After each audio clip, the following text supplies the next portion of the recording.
History remembered Auguste Rodin, but it nearly erased Camille Claudel. For years, her sculptures were overshadowed by the man she worked beside, the man she loved, and the man the world chose to celebrate instead. But Camille Claudel was never simply a muse.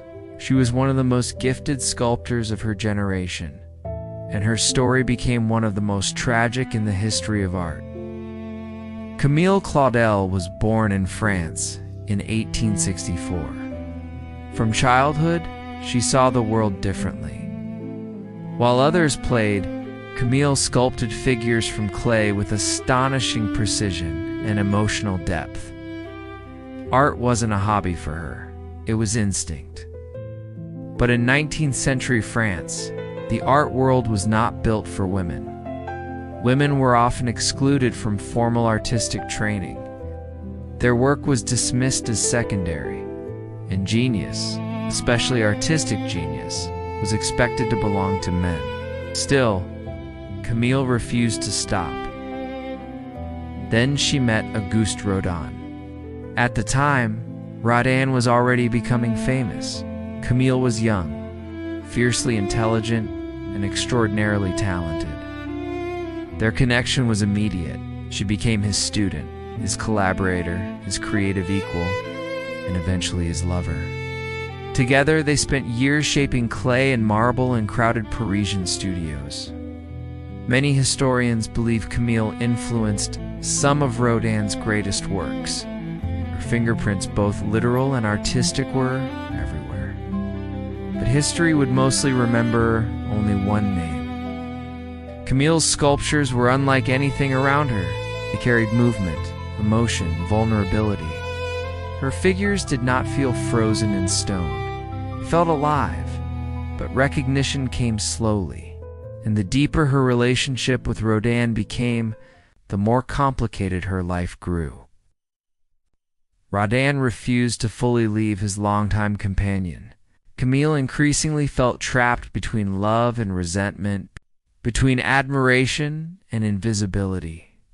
For an artist whose entire life revolved around being seen, this pain cut deeply. Eventually, Camille left Rodin, but leaving him did not bring peace. It brought isolation. She struggled financially. She withdrew from many friends. Slowly, suspicion and paranoia began to consume her.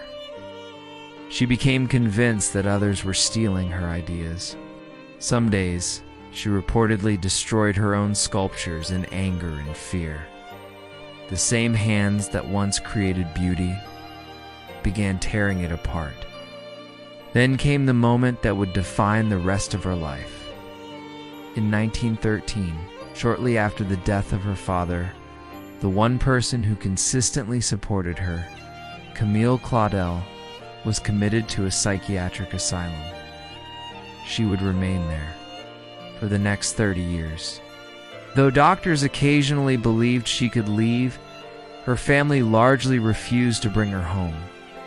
Inside the asylum, she continued writing letters. Letters filled with loneliness, grief, and desperation. She watched the outside world move on without her, and slowly one of France's greatest sculptors disappeared from public memory. Meanwhile, Rodin's fame continued to grow. Museums displayed his work. Crowds admired his genius. But Camille Claudel remained hidden away, almost forgotten.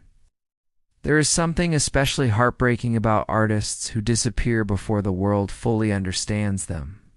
Not because they lacked talent, but because history looked away too quickly. And perhaps that fear still exists today.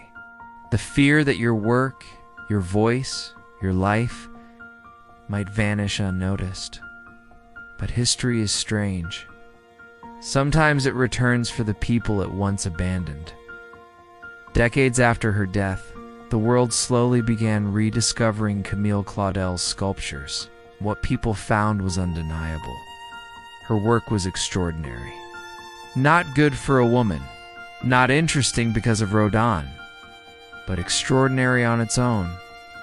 Today, many art historians recognize her as one of the great sculptors of modern France.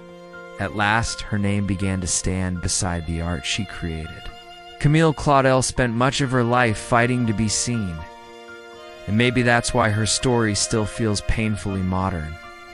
Because even now, many people carry the same quiet fear that their work will not matter, that their voice will disappear, that the world will remember someone else instead. But Camille Claudel reminds us of something important. Recognition is fragile. Fame is temporary. But real art, real expression, has a way of surviving silence. Even after history tries to forget it,